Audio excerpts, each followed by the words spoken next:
The Philippines strikes more gold sa SEA Games 2025 matapos ang matagumpay na kampanya ng National Baseball Team at Taekwondo representative Takiana Kezia. Sa ngayon, 7 gold at 28 bronze medals ang nasungkit ng bansa. Narito ang agenda report ni Sheila Salaysay live mula sa Bangkok, Thailand. Sheila, ano na ang latest dyan? Magandang gabi, Willard. Nandito ako ngayon sa Supachalasay Stadium, ang venue naman ng athletics event. At nabanggit mo na, napatuloy ang dominasyon ng men's baseball team dahil nakuha nila ang ginto sa 2025 Southeast Asian Games nang talunin ang host country Thailand 5-3 for the gold medal match na ginanap sa Queen Sirikit Stadium dito sa Bangkok. Bida muli si Filipino legendary pitcher Romeo Hasmin na naghagis ng 8 matitibay na inning at nakapagbitiw ng 99 pitches bago ipinasa kay closer Emil de Guzman ang pagtatapos ng laban sa 9th inning.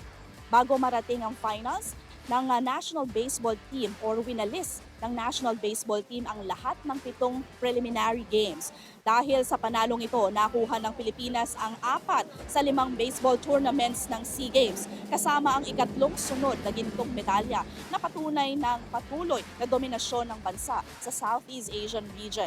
Pinahayag naman ni Philippine Olympic Committee President Abraham Bambo Tolentino ang kanyang galak sa naging performance ng baseball squad. Hindi binawi. Talagang defending champion tayo 2019. So pinakita talaga natin na number 1 tayo sa Southeast Asia. Galing.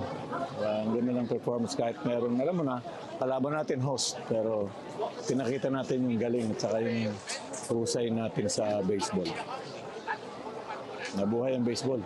They're in good hands yung mga officials nila. Samantala, patuloy naman ang aksyon sa ibang sports ngayong day 3 ng ongoing biennial meet. Sa Taekwondo, 7th gold medal for Team Philippines ang hatid ni Tatiana Mangin as she ruled the women's 49kg division in Pyorugi. Sa beach volleyball, matagumpay na sinimula ng Alas Pilipinas Women's Beach Volleyball ang kanilang kampanya matapos ang isang tough 2-1 victory against Indonesia sa Hompian Beach sa Pattaya.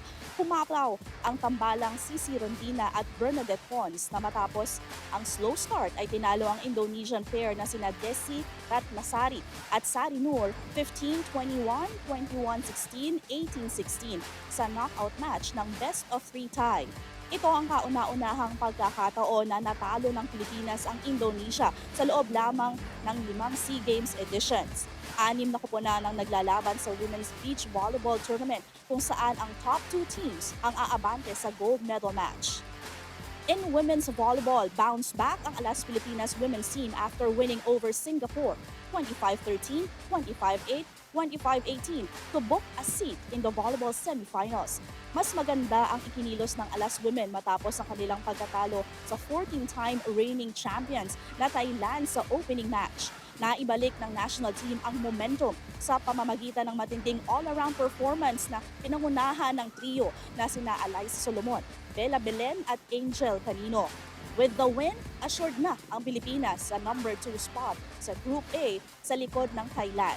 Nakakaharap nila ang top seed mula sa Group B, Vietnam o Indonesia pagpasok ng semifinals.